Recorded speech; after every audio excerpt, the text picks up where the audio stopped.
Sup you guys, my name is Vaughn, and today I'm going to be showing you how I made Two To Tango off of my new EP, Chalk It Up. So for a little bit of context, this project file started kind of right in the heat of COVID. I remember this was in my sophomore year of college, and remember during my sophomore year, I found out an old high school mutual of mine who was in a grade younger than me, was also getting into music as well.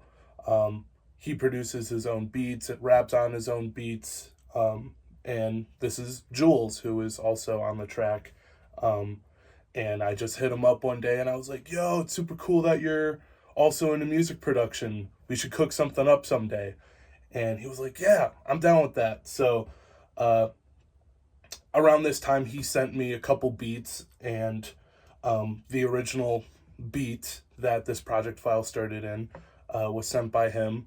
And I guess I started working on it at around Christmas vacation, halfway through my sophomore year. So that's right around January of 2021. And originally, he just sent me pretty much the beat that the whole track is built around, which is highlighted in red right here. So if we're going to go over it real quick, we got this Looperman loop right here.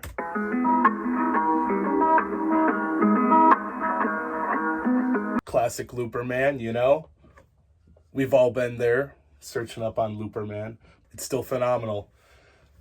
We built this whole track around this loop, and it still sounds great. So big ups to whoever made the original loop. And then he also constructed the beat, and it looks like this.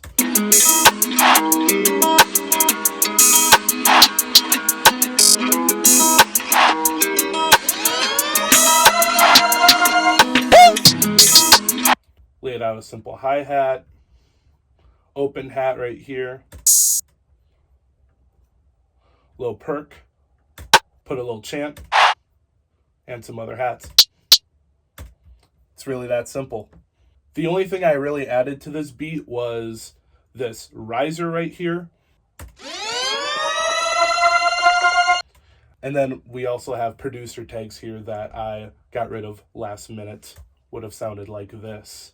Julz, you're funny. Vaughn on the beat.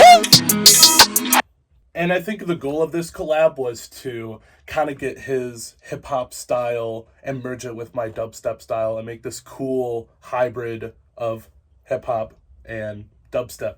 So I pretty much used his beat as the skeleton and then did my dubstep stuff on top of that beat. So this is my section, and it looks pretty much like this.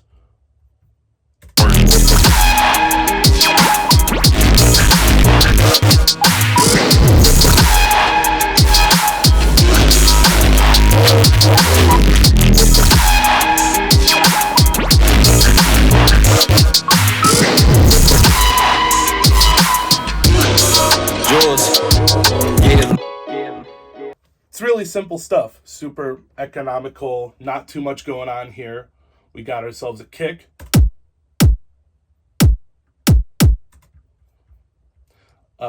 Kiro, at the time, we were internet mutuals. He gave me this. He gave me a couple good snares back then, and I ended up using it in this. And I also layered it with the snare / clap that I used in Excavation Apparatus. Except I got rid of the transient because I'm using the transient within Kiro's snare.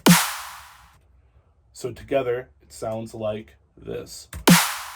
Additionally, I had a sound design technique that I was into at the time, where I'm basically getting sine waves and compressing them to get these results that you really couldn't get with wavetable synthesis nearly as easy.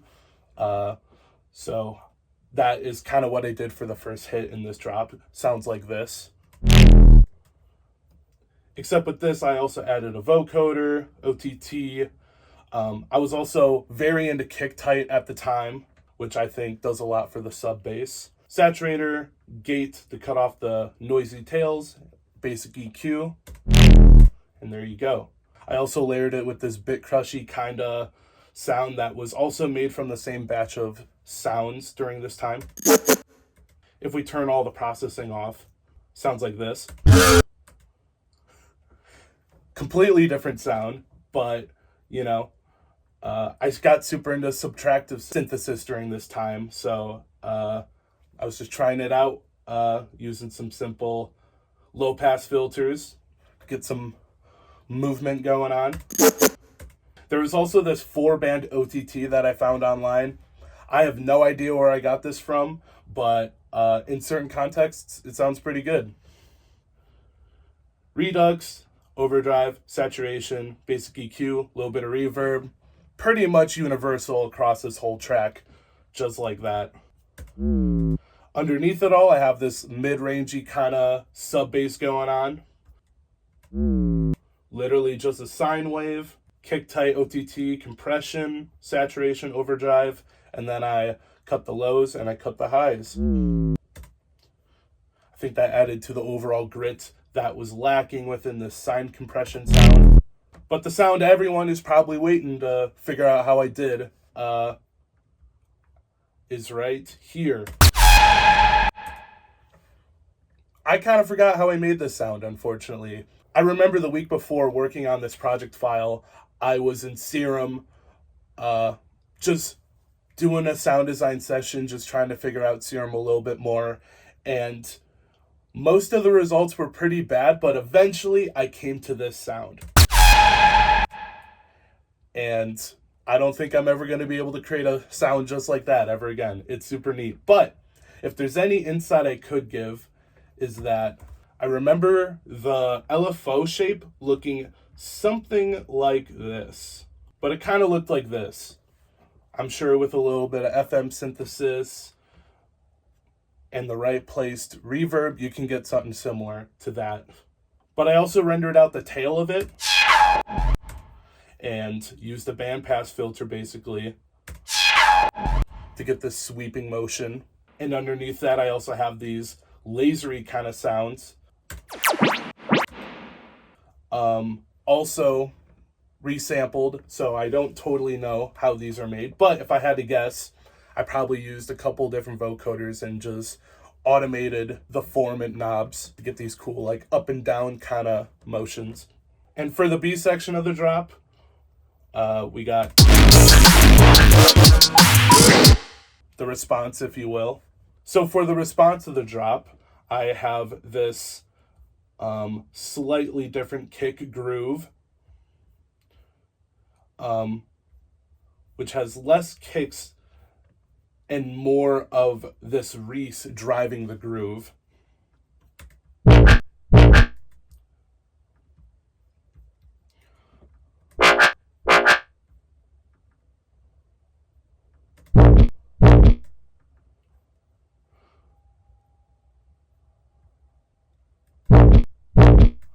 Oh, nifty. Turns out I used the original kick. This is a kick that I've used consistently in a lot of my older tracks. Sounds like this. Back in time, I used pretty much the same kick in every track, but I think this was right when I deviated from that philosophy. But I still happen to use this kick literally to drive the groove of this sound. Basically, just a ton of OTT, saturation, grain delay, and an auto filter to get the motion. Sounds like this without the auto filter. Loud and brash. And then we kept layering up grain delay, saturators. And then we got this nice controlled chugging Reese thing going on. And then in between those hits, we also got this Reese going on here. Probably also made in that same sine compression project.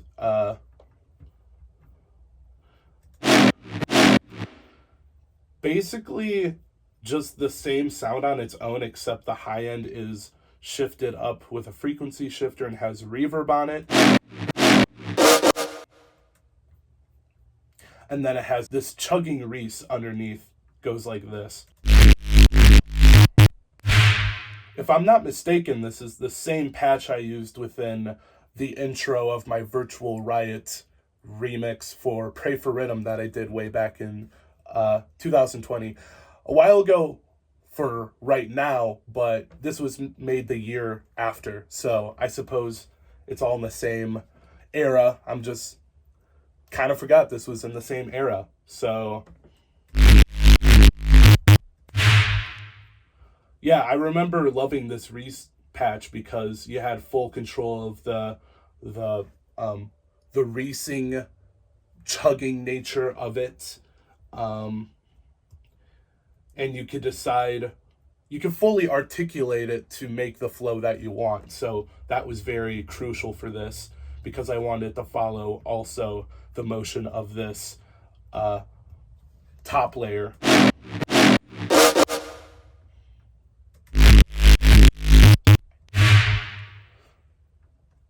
And together, it all sounds like this. And it pretty much repeats that idea, copy and paste, here to there, for the majority of the drop. Beneath all of that, we also have this boop sound. I just wanted something a little more tonal to be thrown in because I think what I love about doing melodic type of but harder melodic sort of tunes is getting that cool juxtaposition between atonal but also tonal types of sounds in there. So this was a nice contrast from all the heaviness going on in this track. And one final thing to round out the drop is this piano groove right here.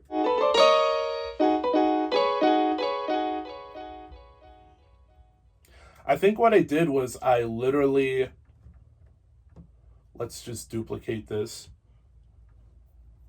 I just had the grand piano, the default grand piano instrument that's within Ableton.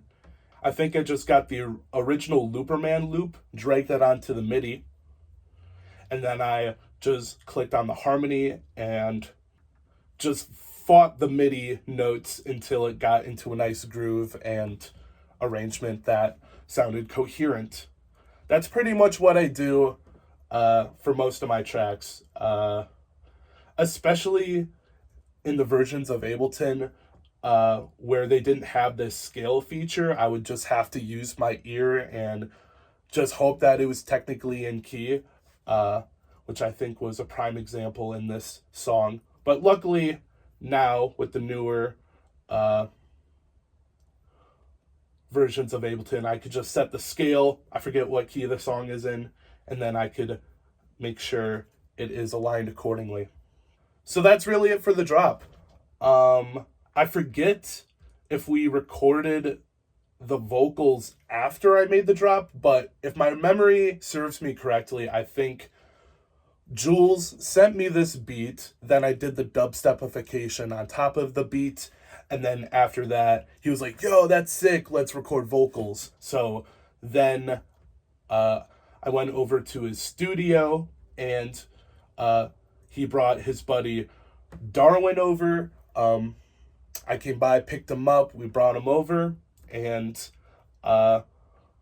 he did his verse first, and Julz did all of the writing as we were recording Darwin's part. So this is what the original vocal sounds like without any processing. Sitting all alone in your room, ho, looking like a dog, but you cuff. Now you don't know what to do, what to do. I just got a plate you looking like the food, play hard, but you ain't smart, baby. What's he use? Harpoon, hit a bank, shot collateral the room. What? Two to tango, and you looking like the one in a skirt. See you punching at the air, cause the Lotus put in work. Beat the beat like Midoriya, I call that shit a quirk.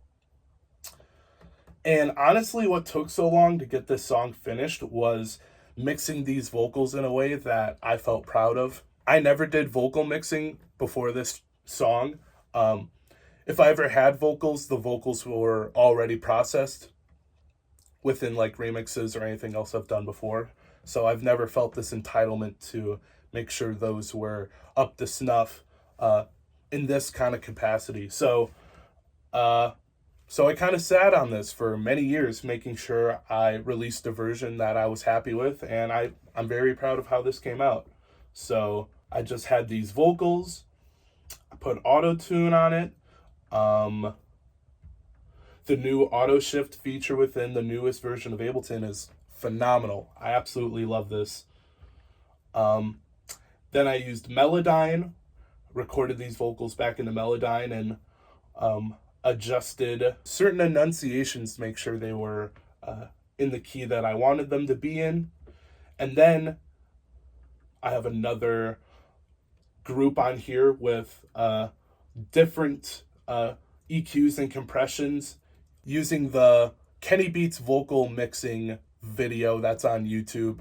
I think it's the 2022 video as reference, as kind of like a starting point. And then I looked into other Reddit threads to make sure I was getting the best results possible. This is the original, did some surgical EQing right at the beginning, and dipped some of these lower mids. Dog, but you cuff, now you don't know what to do, what it do. I just got a plate you looking like the food. Then I added this R compressor from Waves. Dog, but you cuff, now you don't know what to do, what it do. I just got a plate you looking like the food. Then I used Soothe as a de-esser. Dog, but you cuff, now you don't know what to do, what it do. I just got a plate you looking like the.